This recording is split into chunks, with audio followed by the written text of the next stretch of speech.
Bon, alors comme je disais, c'est mon meilleur profil. Hein. Ouais. Bah en fait c'est moi qui ai mis une clé de bras, mais elle veut pas taper et du coup. Jamais, on tape pas. Elle est dure, elle est dure.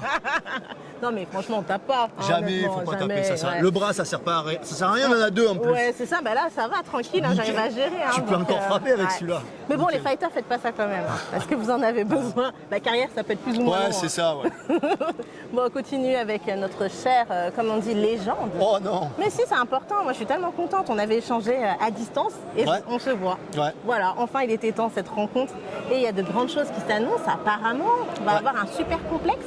Ouais, on va monter un grand complexe. Vraiment, je pense, un des plus gros clubs d'Europe, je pense. Waouh. 1200 mètres carrés, toutes les facilités, des dortoirs, une salle de prépa physique exprès pour les combattants, bon évidemment cage, tatami, tout ce qu'il faut, une salle de jiu-jitsu aussi, parce qu'on fait pas mal de jiu-jitsu, grappling, bar, ostéo, masseur. Pourquoi tout ça?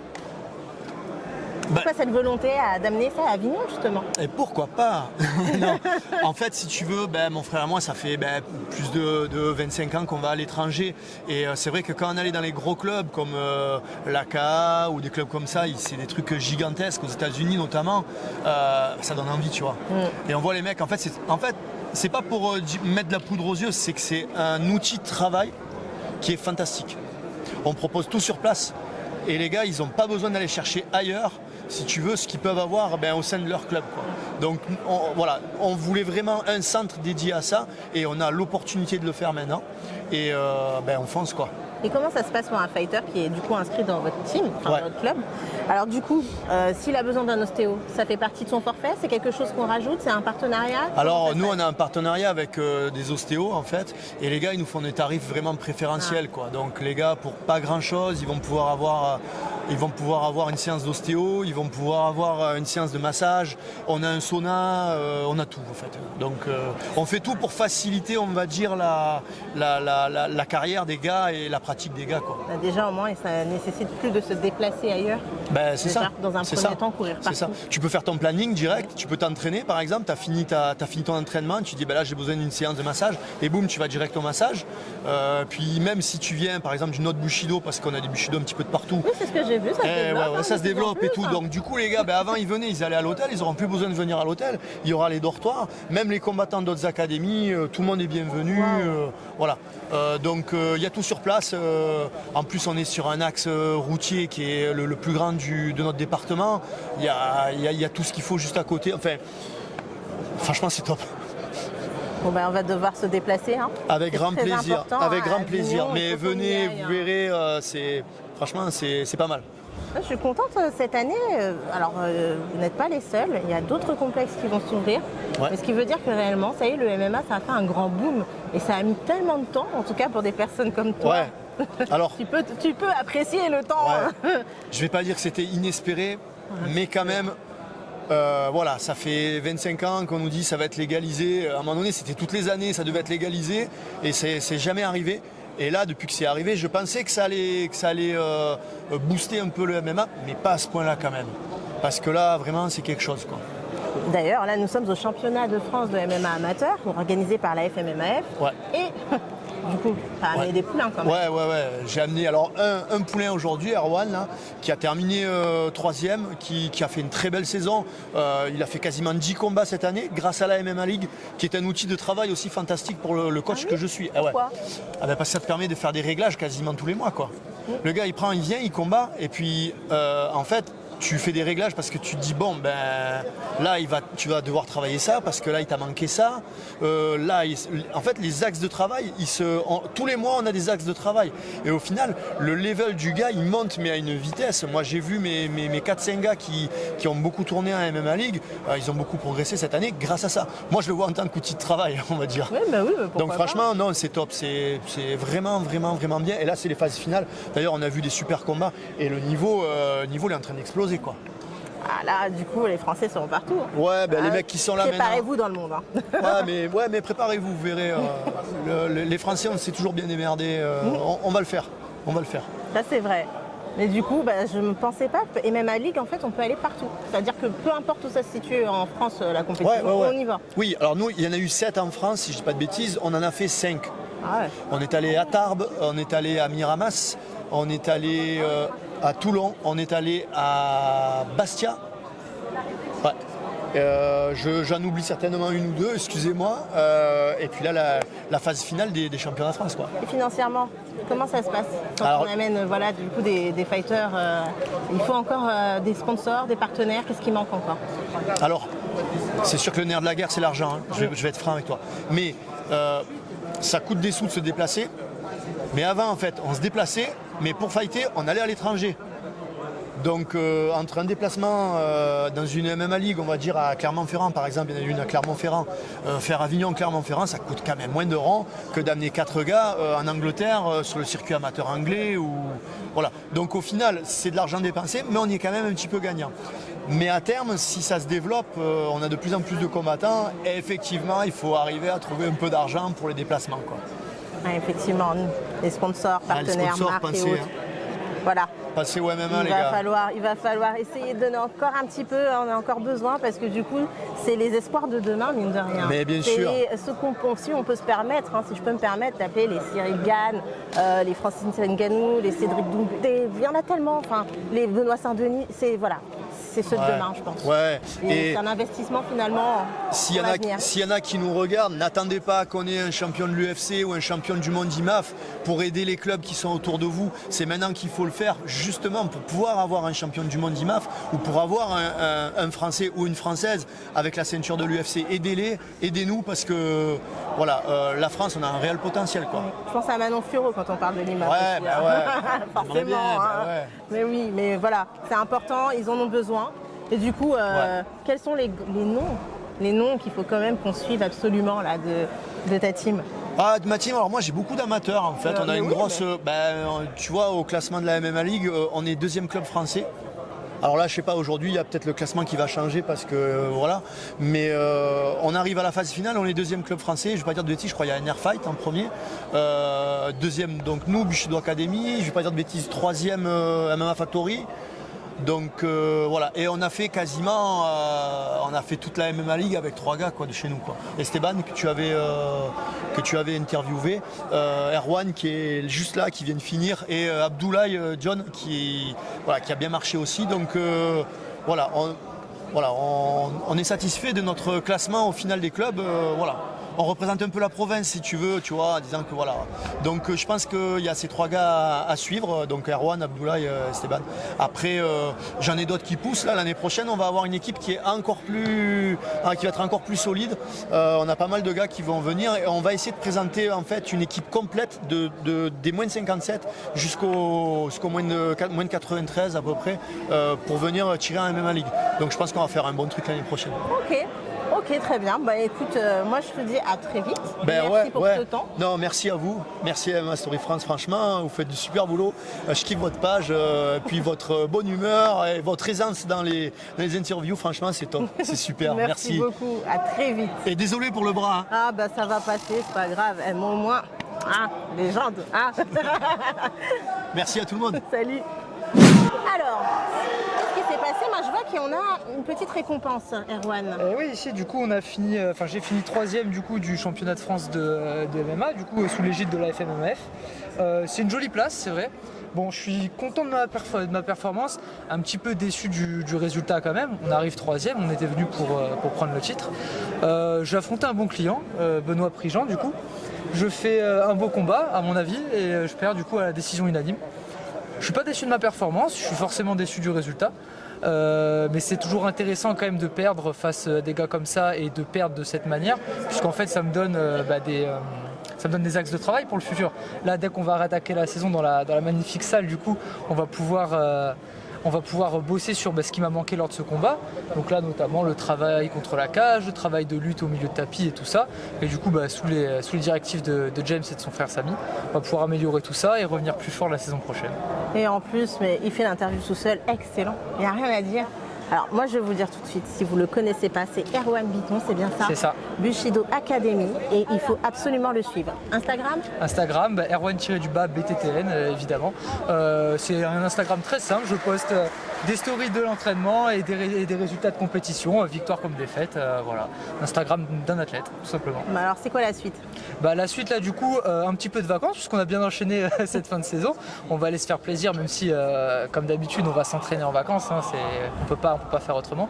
Et à la rentrée prochaine, donc début septembre, on va réattaquer sur des gros axes de travail comme on a dit. Et ensuite, pourquoi pas la MMA League l'année prochaine, encore une fois. Moi ça m'a très bien plu cette saison, il y a du bon niveau, de bons adversaires. Et voilà. Moi, il y a quelque chose j'ai envie de savoir. Comment est-ce que tu as décidé de faire du MMA? Voilà, c'est spécial. Moi, j'ai commencé à la toute base par du kung fu quand j'étais tout petit. Parce que je me faisais taquiner par quelques gars, par un gars spécialement en cours de récréation. Alors vraiment rien de... On peut dire son nom. Maintenant, c'est fini, il peut plus faire ça. Allez, je sais même pas si je me souviens même pas de son prénom. C'est pas plus mal. Donc, mais c'était vraiment rien de... On peut pas parler de harcèlement. Mais non, c'est juste ça qui m'a dit, allez, je me mets aux arts martiaux. Et puis ça, et je crois aussi beaucoup d'influence du côté de Dragon Ball aussi, je pense. Ah ouais, ça marche toujours. Ouais, je pense que ça m'a bien attaqué aussi. Puis du coup, on s'est mis au kung-fu. Puis au bout de quelques années, on s'est dit un peu plus de contact. On est passé au pied-point. Et puis au bout de 8-9 années de pied-point, on s'est dit on va se complémenter avec du MMA. Donc on a gardé toujours une bonne base de pied-point. Et à côté de ça, on a rajouté du jiu-jitsu, du grappling et du MMA complet. Et puis aujourd'hui, voilà, on en est là. Ok, très bien. Un plaisir en tout cas, une belle découverte. J'insiste. Les futurs espoirs de demain, les talents de demain. Il faut les encourager maintenant. Je compte sur vous, Erwan Biton. Merci beaucoup. Merci beaucoup à vous, Sandrine. Merci.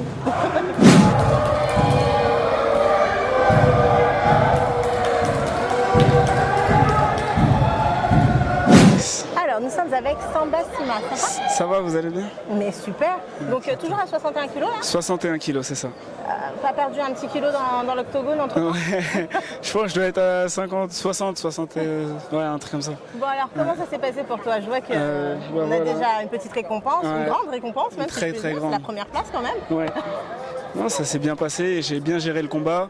Donc voilà, ça a payé et je suis champion de France. À l'issue, félicitations Merci d'abord. beaucoup. Félicitations parce que c'est pas rien. C'est le vrai. début de quelque chose. C'est vrai. Ouais. Et ça, c'est déjà aussi une remise en jeu l'année prochaine déjà dans un. Ouais, je pense. On pense. Hein. Ouais. Bon alors, je veux savoir les 2 jours comment ils sont passés. T'as eu combien de combats?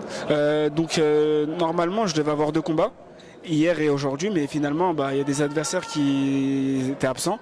Donc aujourd'hui, j'ai eu qu'un seul combat et que j'ai gagné. Donc voilà. On devait faire un tournoi nordique, donc tous s'affronter, mais il y a eu des absents et j'ai gagné mon seul combat. Donc voilà. Ok, c'était qui l'adversaire? Soui Lareski, c'était le champion de France en titre, le 4e mondial. Et voilà, je suis le premier Français à l'avoir battu et c'est une fierté. Alors, bon, avant de l'affronter, est-ce que justement dans ta tête tu te disais c'est quand même le champion donc Non, en fait, non. C'est un humain comme moi, il a juste gagné contre d'autres personnes. Et voilà, non, je me disais pas oui, c'est Soui, je sais pas quoi, non. Moi je voulais la place de champion de France, je m'en fous de qui il y a devant. Je suis allé chercher ce qui devait être à moi. Et voilà, aujourd'hui c'est moi le champion de France. Yes. Yeah. Ça fait longtemps que tu as commencé le MMA? Ça fait 7 ans. Ouais, 7 ans, ouais. Oh, t'es dans quel club? Fighting Beat, c'est le club de Malik Silla. On s'entraîne à Roy-Malmaison. Yes, Malik que l'on connaît très bien parce que forcément vous l'avez entendu dans vos oreilles si vous ne l'avez pas vu sur Canal. Tout simplement aux commentaires. C'est Arès notamment de l'organisation Arès. Arès, l'UFC il commente aussi. Donc il est un petit peu partout. Et c'est un bon coach? C'est un excellent coach. Il n'est pas loin. Hein. Ouais, ça aurait été un mauvais coach, je ne serais pas resté. Mais voilà, il est passionné par ce qu'il fait. Il a les mots justes pour trouver la solution. Il est à l'écoute aussi des combattants. Et voilà, c'est une fierté de s'entraîner avec lui. C'est comme mon père dans le sport. Malik, je suis tous les jours avec lui. Voilà. C'est un exemple dans le sport et dans la vie de tous les jours. Ah bien. Ouais, tout le temps, c'est un exemple. Ok, vous êtes combien dans ton Au club, oui, on est une bonne centaine d'adhérents. Oui. On a plusieurs sections, donc la section grappling enfant, on a la section MMA ado, on a la section MMA d'adultes, on a la section féminine aussi, donc on est une bonne centaine. Et là, vous êtes venu à combien du coup? Là, à combattre, Oui. on devait être deux, moi et Modibo, mais Modibo était blessé. Donc j'ai été tout seul. Et donc voilà. Sinon, il y a eu les supporters. Il y a tout le monde qui est venu supporter.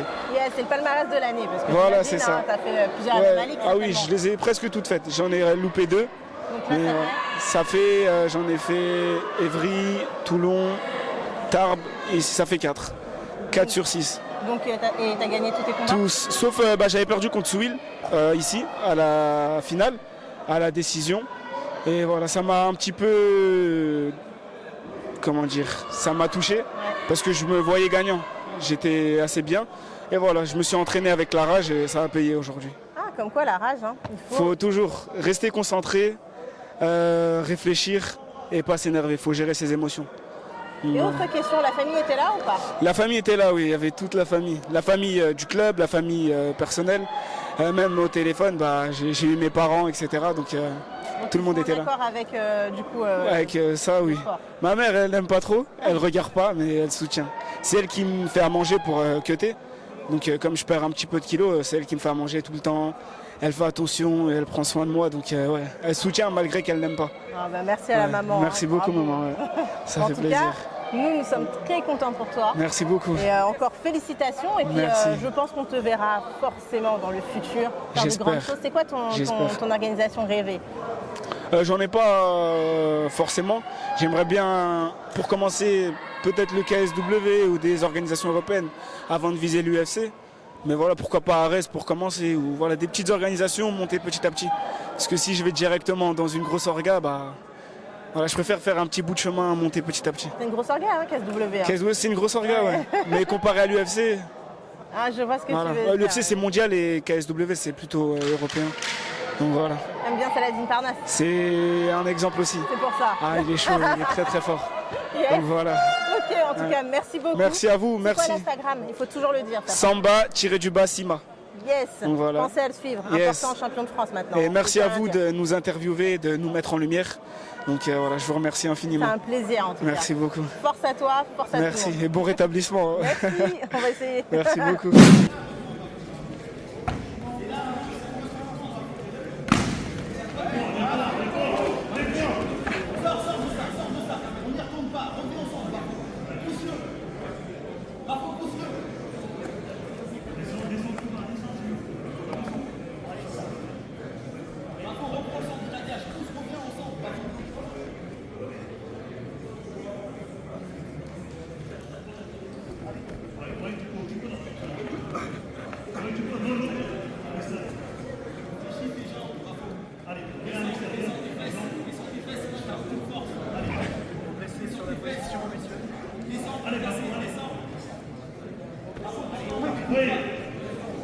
Nous sommes avec Bafodé Gassama, c'est bien ça? C'est ça, exactement. Alias Bafo, on peut dire, hein, pour les intimes. Comment ça va? Ça va, et Sandrine, ça va bien Sandrine et toi? Ah, super, on est là. Hein. On est là, on est content surtout, parce que c'est important de voir maintenant le MMA amateur évoluer et les championnats de France avec des récompenses et des résultats. Et toi, c'est?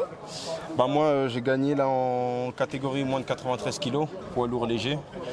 Donc c'est l'aboutissement d'une saison. J'ai commencé cette année le MMA. Avant, je faisais pas de sport de combat, moi, je faisais du foot. Donc j'ai commencé cette année et j'ai tout enchaîné. J'ai gagné 2 MMA League. Et j'ai perdu 1 en finale. Le premier qui était ici à Ivry au mois de décembre, j'ai perdu en finale. Ensuite j'ai gagné la 2e à Tarbes et la 4e à Lille. Et après je me suis concentré sur les championnats de France et là j'ai gagné la finale. Wow. Donc c'est l'aboutissement d'une saison avec mon entraîneur Ali Yag, Grégory Baben, Mathieu Husson. Donc moi je suis du Congo Smashing Club à Colombes. Et j'ai fait toutes mes armes cette année, donc je suis très content, c'est l'aboutissement d'une saison. Donc très content. Et ça fait combien de combats au total, le palmarès là? Alors moi en tout là je suis à 7 combats. Wow. J'ai fait mon premier combat chez Hatch, Road to the Contenders, j'ai gagné, mais c'était en poids lourd. Et ensuite j'ai décidé de descendre de catégorie et depuis j'ai fait 7 combats. Donc j'ai commencé en octobre jusqu'à là, donc ça fait 7. Et tu te sens mieux dans quelle catégorie là? Là je me sens mieux là parce que mon premier combat en poids lourd chez Hatch, le mec il faisait 20 kilos de plus que moi. C'était un mec de chez Hatch, c'était là-bas, c'était mon premier combat. J'ai gagné mais c'était difficile donc j'ai décidé de descendre parce que je n'étais pas un vrai poids lourd. Et donc là en 93 je me sens bien. C'est juste que je fais un régime vraiment bien pour descendre. Parce qu'en amateur ils sont au gramme près. Mais sinon je pense que dès que je monte en pro, je pourrais monter même à 100 pour faire un cut pour descendre à 93. C'est quoi ton poids de forme? Mon poids de forme c'est 98 je pense. 98. Ah ouais, on ne va pas. Non, poids lourd, non. Mon premier combat, je l'ai fait en poids lourd, c'était horrible. Il faisait 20 kilos de plus que moi. Je suis allé à la décision, j'ai gagné, mais plus jamais. C'est pas possible de se battre contre un mec qui fait 20 kilos de plus que toi. Donc ça m'a servi de leçon, donc je suis descendu, quoi. Mais ça va, j'ai gagné. Donc un bon palmarès, premier de France en 93 amateur. Très content, l'aboutissement d'une saison. Félicitations. Donc merci encore à vous, MMA Story France, c'est ça? Yes, c'est bien merci ça, ouais. Sandrine, et puis voilà, très content. Bon bah voilà, je crois que tout est dit. On n'a plus grand chose à dire de plus. Hein. Bah maintenant on va attendre un peu en amateur, on va voir. On va essayer de peut-être faire les championnats d'Europe, représenter la France. Et si on peut monter cette année en pro, on va essayer. Mais peut-être faut peaufiner encore quelques détails, parce que bon, comme j'ai commencé cette année, en vrai, il faut peut-être que je peaufine encore des détails techniques. Depuis quand est-ce que tu suis le MMA d'ailleurs? Excuse-moi de te couper. Moi je suis le MMA, on va dire depuis 2 ans maintenant, mais même pas, 1 an et demi. Wow. Mais sinon officiellement j'ai commencé cette année. Avant je faisais pas de sport de combat moi. Ouais, mais regardez. Ouais, je regardais depuis 2 ans, on va dire. Ouais, j'ai regardé depuis 2 ans. Ah ouais, et comment est-ce que tu as entendu parler du MMA justement? Bah, je voyais les gens faire. Après, 2 fois, je m'entraînais en pied-point chez James à Agnières. Il y avait des gens là-bas, ils faisaient du MMA. Donc, je me suis intéressé petit à petit, mais je ne pouvais pas vraiment en faire à l'époque parce que j'avais des petits soucis personnels. Et cette année, j'ai décidé de m'y mettre et je suis passé directement au combat. Je n'ai pas voulu vraiment attendre. J'ai voulu être dans la vérité tout de suite. Et au final, ça a payé. Donc, très content. Et puis, voilà quoi. Voilà, et il dort pas beaucoup, mais ça va. C'est ça, hein? Ouais, c'est ça. J'ai pas trop dormi cette nuit, un peu fatigué. Donc voilà, mais bon, la victoire. Et il fallait pas que je perde cette finale, parce qu'en décembre, j'avais perdu la finale ici. Ça avait fait mal. Hein. Ouais, j'avais en travers de la gorge parce que c'était pas vraiment mérité. Mais bon, j'ai accepté, j'ai travaillé. Et là, j'ai décidé de gagner, donc j'ai gagné. Donc très content et puis nickel. Bon, très content. Super. Je pense qu'on le verra très loin lui aussi. C'est quoi l'Instagram? L'Instagram, c'est Baidoneus. B-A-I-D-O-N-E-U-S. Baidoneus. Bafodé Gassama. Donc vous allez me trouver rapidement. Normalement, il n'y a personne comme mon nom. C'est un nom grec, c'est un dieu grec. Vous verrez. C'est quoi justement? T'as un surnom, pour la suite bientôt? Mon surnom c'est Baidoneus. J'ai trouvé ce surnom, donc je vais le garder hein, parce qu'il n'y a personne qui l'a. Okay, pour la mon suite, Insta, mon Snap, mon Twitter, c'est Baidoneus. Et puis voilà, nickel. Merci encore MMA Story France. Merci Sandrine. Vous représentez le bien MMA et très content de faire une interview avec vous. Merci. Merci, c'est un plaisir. Pas de souci, merci. Tchuss tout le monde. Salut. Ça va? Salut, ça va et toi? Ça va, tranquille. Sur Insta, quand Rinkage. t'es vraiment partout. Hein. Rinkage. Rinkage, la meilleure Je marque. ne pas. Alors, nous sommes avec Jason Owen, alias Rinkage.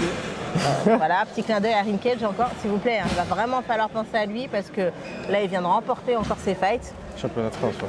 Alors, tu peux nous dire clairement ce que tu as à côté de toi et ce que ça représente? Franchement, pour être honnête, ça c'est que du vert. Franchement, c'est que du vert. Mais je suis vraiment content de l'avoir parce que je charbonne à mort. Je travaille beaucoup, j'ai la chance d'avoir justement le TFT dans ma ville. Je suis parti là-bas et depuis là, en septembre, je suis parti. Là, je suis sur quoi, 13-14 combats, je pense. C'est énorme. Et Quentin, Johan, Axel, Mathieu, ils me soutiennent à mort. Là, sur ce verre, il y a marqué Quentin, Johan, Axel, Mathieu. Il y a mon préparateur physique, Nico Espagnol, Kin Athletics Corner. J'ai travaillé comme un ouf, je me suis arraché parce que je veux faire les IMAF. Quand je vois la classe que c'est, le niveau qu'il y a et tout, j'ai envie de préparer mon passage en pro correctement et je ne me voyais pas le faire sans les IMAF. Alors ça, c'est que du verre, mais c'est un truc de ouf en vrai. Ça te donne un accès directement. À voir, on verra après comment ça se passe la suite.